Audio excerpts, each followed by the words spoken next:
Hey, it's Ukallii. We're back for another video. Finally getting to chapter 8.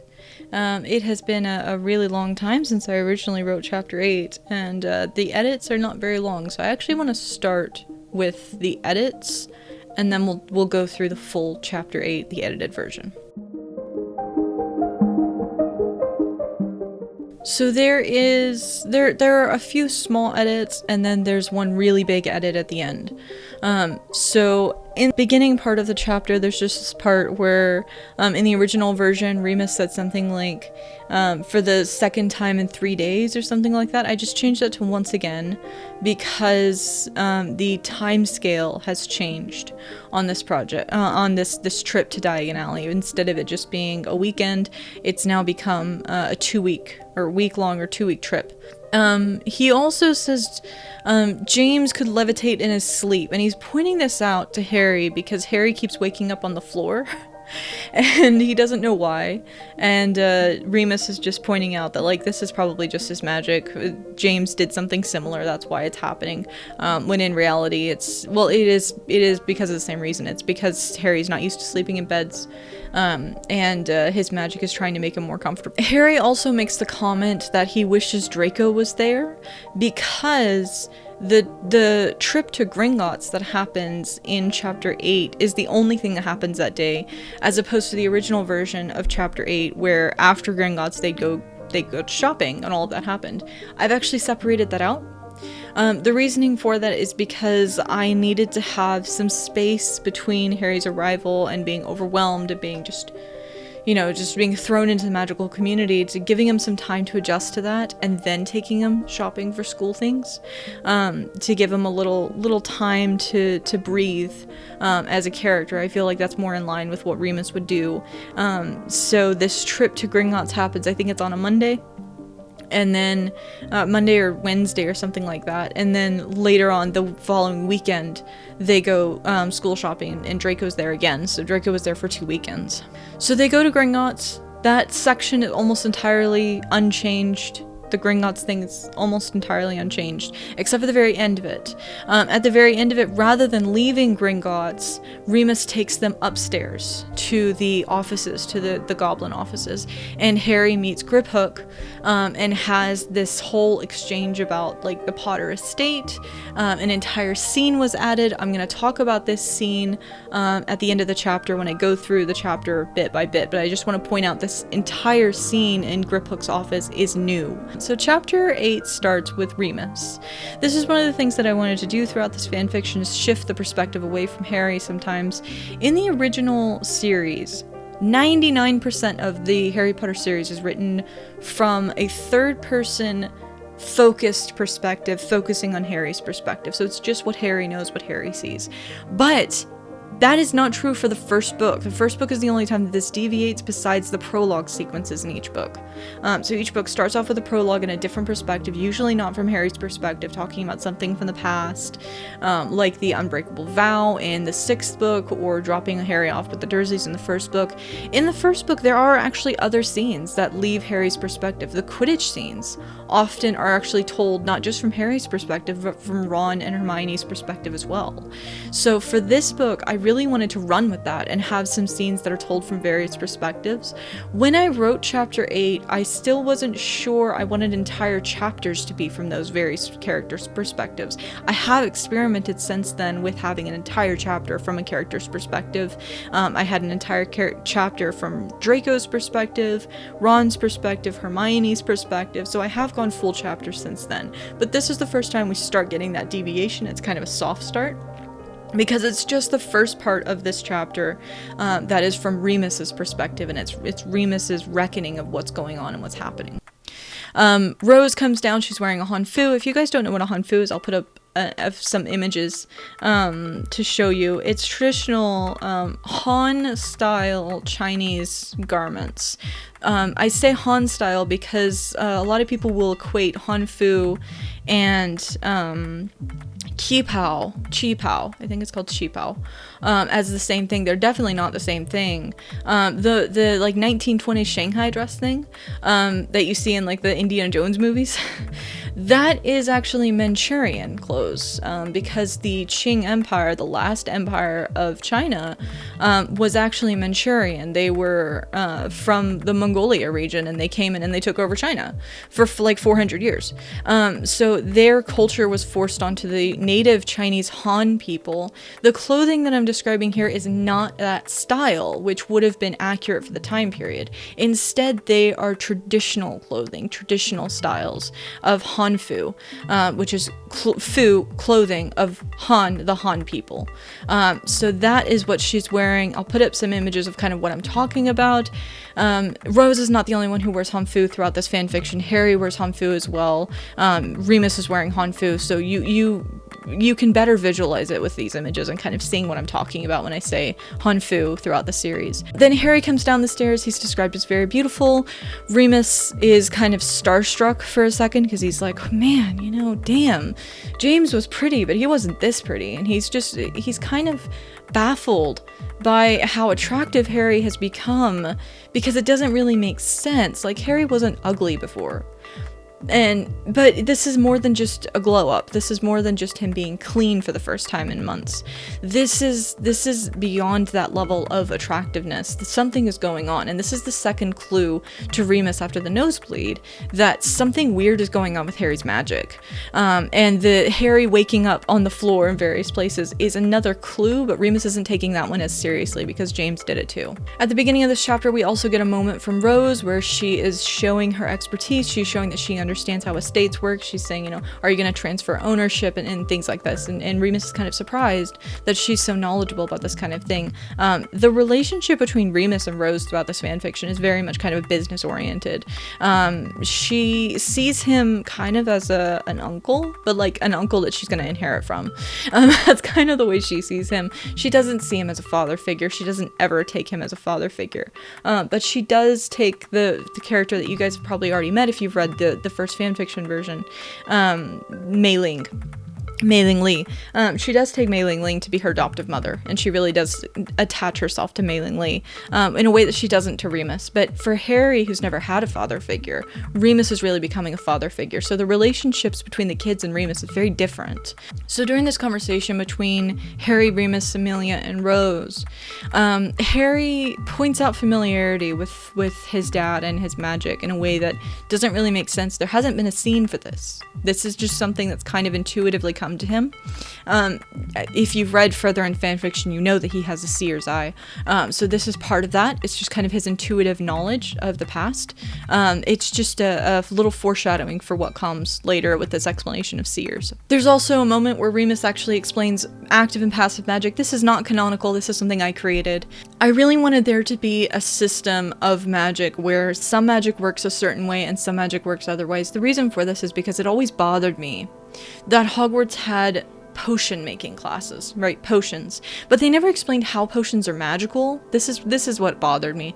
In other fandoms and other stories, when potions come up, there's always an explanation of what makes potions so magical. You know, like they're made with enchanted flowers or whatever, things like that. But in the books, we see really normal ingredients going into potions, and it kind of raises the question of how exactly are these things magical? Like, how is this magical exactly?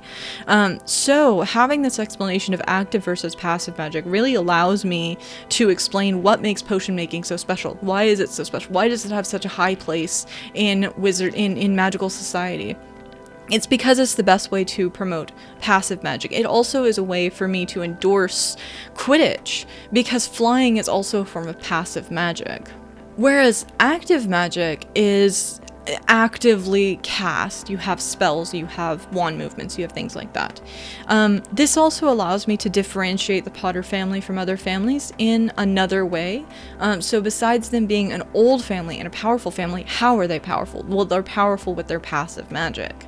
It also gives me the opportunity to point out how Harry's magic is different from James's magic and what he got from his mother, really. Because so many people are focusing so much on Harry being a Potter and getting his magic magic from his father. Harry does have something that his father didn't, and he got that from his mother. His dad, as Ollivander points out later in this fanfiction, his dad had weak active magic. So he was great with passive magic. He was a great healer and everything. But when he came to active magic, he wasn't as strong because his magic was so strongly passive that basically it just kind of killed off his active magic. He wasn't that strong in that. Whereas Lily was not very strong in her passive magic, but was extremely strong in her active magic, unusually strong in her active magic. Hint, hint, that's a plot point later in this fanfiction. But the situation with Harry's magic is that because his magic is not only genetic, coming from both of his parents, but also a matter of transference, that his parents transferred their magic to him, he has best of both worlds. So he has his mother's active magic and his father's passive magic, both. So that allows for him to be different from James and to differentiate himself from James later on. James is good at potion making, flying, being an animagus because animagi magic is passive because you don't need a wand to do it, as we see in the books. Basically, passive magic is things you don't need a wand to do. So flying, potion making, animagi, that kind of thing. That is passive magic. Whereas active magic, you either need an implement or a spell of some kind to do it. You have to tell your magic what to do rather than just your magic doing it. Harry's both strong in both, which is why Voldemort saw him as such a threat. So here we're getting this explanation of active and passive magic, and Harry is recognizing that he's got strong passive magic because he's doing things like, waking up in the middle of nowhere, he's healing fast, he's doing that kind of thing. But later in the book, we'll also see his active magic becoming really strong and also kind of being a problem because of the curse that's cast upon him. Harry also mentions his dad's original school. So I mentioned this in the planning videos. I think it's ridiculous that JK Rowling only came up with I think she came up with 7 magical schools for the entire world.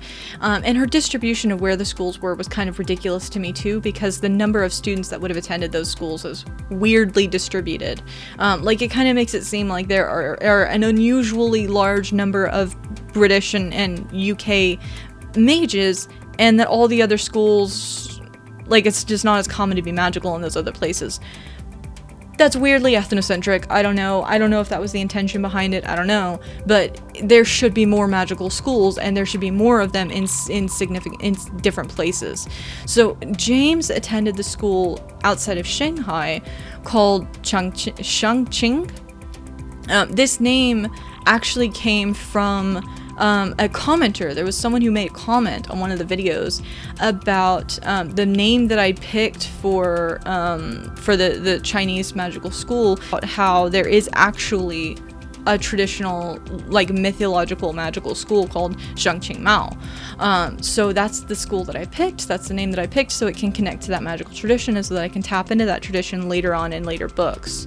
Harry just knows about it, and Remus is like, how do you know about that?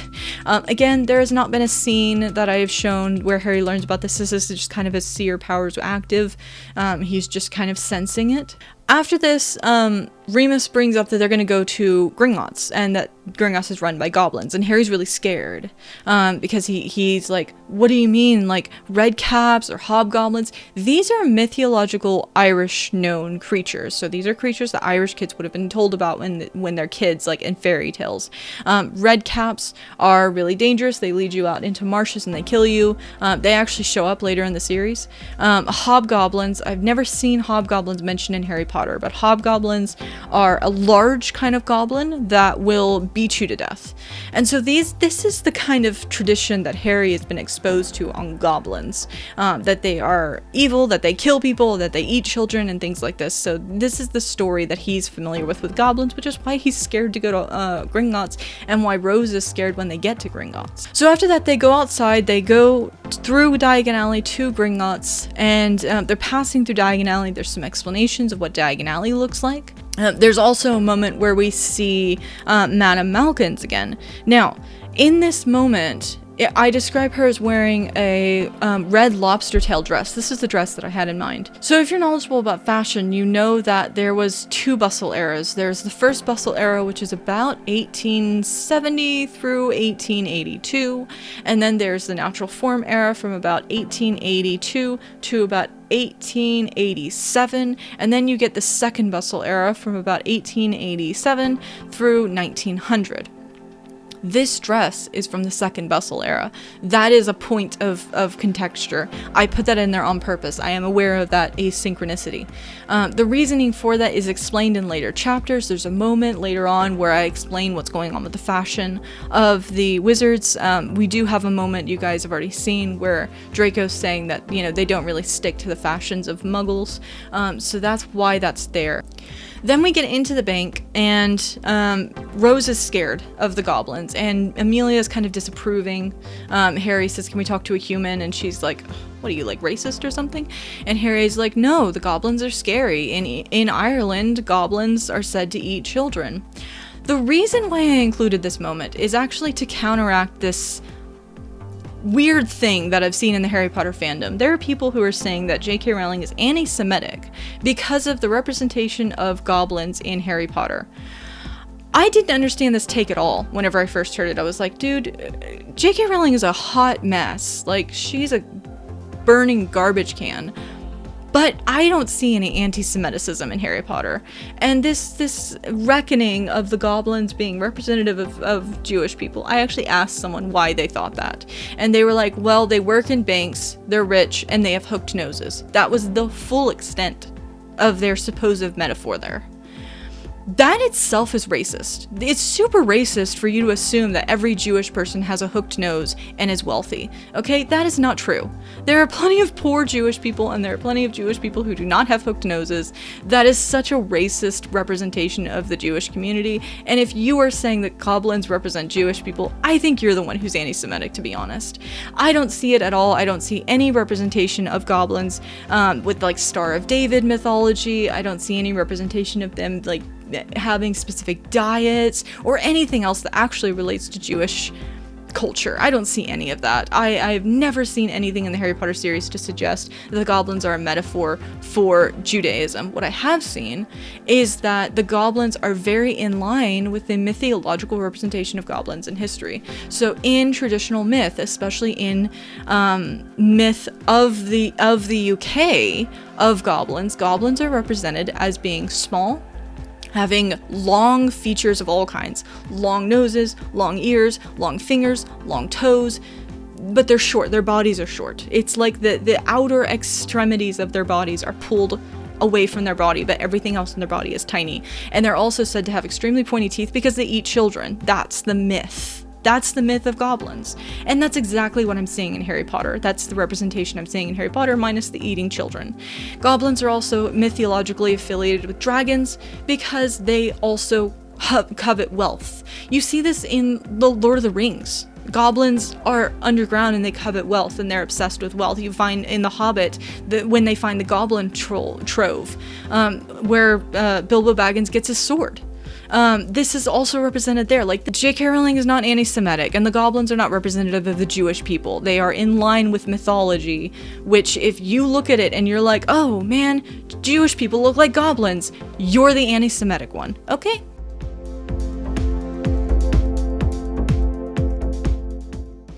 After that, we see Bill Weasley appear. He is working at Gringotts. He's working at Gringotts in Edinburgh, which is interesting, because the Weasley family is from England, but he's working in Edinburgh. The reason for this is because, unlike the Gringotts in England, the Gringotts in Edinburgh has a dragon in the basement. The one in London does not, in my reckoning. The reason for it is because it would be a lot harder to keep a dragon in London. It'd be a lot harder to keep that secret. It'd be a lot harder to actually make that work. It would be easy to do that in Wales, where there's myths of dragons underground. If you've never heard the myth of the red and white dragon who fought under Vortigern's castle, that's like a traditional myth of Wales. There's a similar myth in Scotland as well, so it makes sense that there's a dragon underground in Edinburgh. So I went ahead and had him in Edinburgh, learning how to be a curse breaker, because it makes more sense. There's more tombs in Scotland of Celtic kings and whatnot. So I thought it'd work better for him to be a curse breaker, learning how to be a curse breaker in Edinburgh. That's why Bill Weasley is here in Edinburgh instead of being in London. So at this point, Bill leads Harry down to the vaults. And as they're going down, I have changed the way this is described. In the original books, they just go down a stone staircase and they get into the cart and they go. In my version, they go down this kind of spiral staircase, and as they're going down, each level of the staircase has these rooms that have these little vaults in them. This is more in line with what safety deposit boxes and real banks are like. So each box is a different size. They start off really small. They start off to be like the size of a desk drawer, like a little desk drawer, and go to being quite large. So the deeper that you go into the bank, the more you have to store, the more money you have, the wealthier you are. Then from there, they go down into the vaults. The description that I used for the journey down is actually taken from the 7th book, whenever they go to the Black Vault. Then we get this interesting scene where they're going through a big cave and an underwater lake, and there's a dragon there. That is to mimic the mythology of Nessie. As well as to mimic the mythological representation of dragons in Scottish myth, which is that they either live on mountaintops or they live in underwater caves. So that's what's going on here. We've got Ida the dragon. I don't know where I came up with the name Ida, but you know, there it is. She is a long neck loch dragon, she's a Loch Ness monster. Cool. And she sings. The reason for this is because it seems to me like dragons would be related to other really big fish, like, you know, like whales. Whales are mammals, but other really big aquatic creatures like whales, and they would sing like other aquatic creatures do. So she sings, and Harry is like, what is she doing? And she's singing to him specifically because her magic is recognizing his magic. His family's magic is so strong that it resonates with magical creatures. This is going to become a plot point later on in the series. Not so much for the first book, but later on in the series. This is a plot point. This is something I'm putting in as foreshadowing here so that I can pick it up later on in the series. So then they go into the Potter Vault. Harry has to use blood magic to get into the Potter Vault, and inside there's all kinds of things. It's not just money. There's like the center counter that has the money in it, but all around the walls. You've got books, you've got clothes, you've got jewels, you've got all kinds of things stored in this vault. And for Harry, he's interested in the books because that seems to be the most important thing there. As someone who doesn't know very much about his family, he's hoping these books have that information that he wants. Rose is, of course, you know, she's a 12-year-old girl. She's attracted to clothes. So Harry goes and looks at the books. The books are in multiple languages. So the reason for this is because these languages that I've listed are well-known cultures for medical knowledge and botany knowledge. So you've got Greek, Latin, French, Arabic, lots of Arabic. It specifically says lots of Arabic. And also we get English books, Celtic books, Ogham books. So Ogham, and Chinese books too, but Harry can't read those yet. Ogham is a traditional Celtic language. It's also called tree form, I believe. It looks like this. I'll put up a picture. It is usually written vertically, kind of like how Asian languages work. Harry knows Ogham because Alfred the butler in Ireland at the Dursley house taught him Ogham. Like, he taught all the servants Ogham so that they could talk about the Dursleys without the Dursleys knowing. So Rose does not know Ogham. She doesn't know it. She's gonna learn it while Harry's at Hogwarts. There's also this little bit where Bill says that supposedly the secret of immortality lies in these books. That is a foreshadowing. I'm sure you guys already figured that out, that that's a foreshadowing. Eventually Voldemort's gonna want those books. It's going to happen. It's not happening in this book. It's gonna happen in a later book. So there's another moment here where Rose is showing her expertise. She's making Harry wear jewelry. The point of this is to demonstrate wealth. This is a real thing in the Victorian period. The way that you showed wealth was by wearing jewelry, not usually in the daytime though. Usually jewelry was only worn at night. Very rare jewelry was worn in the daytime because usually dresses came all the way up to the throat and covered the hands, and you had gloves, and guys, it was the same thing. They covered their throat, they covered their arms, they were fully covered. So jewelry wasn't really a big thing. in the Victorian period during the daytime. But here in the magical community, because they are showing some skin, it makes sense to her, you know, because the only time you wear jewelry is when you're showing skin, which is at dinner, which is dinner time and parties and balls and things like that. So for her, it just makes sense. It's just a correlation. Harry is showing skin, he's showing his neck, he's showing his arms, so he should be wearing jewelry. So she makes him wear jewelry. Also, I've introduced a new level of currency. Not a new currency, just a new level of the currency. I've also corrected the pronunciation of nuts. So I know in the fandom we usually just say nuts for these, but actually the spelling K-N-U-T is much closer to the Norse, the Nordic word. There was a king called Canute. So that's kind of the way that this word should be pronounced, and I've got a little scene of them saying it so that you can see how it's pronounced, newts.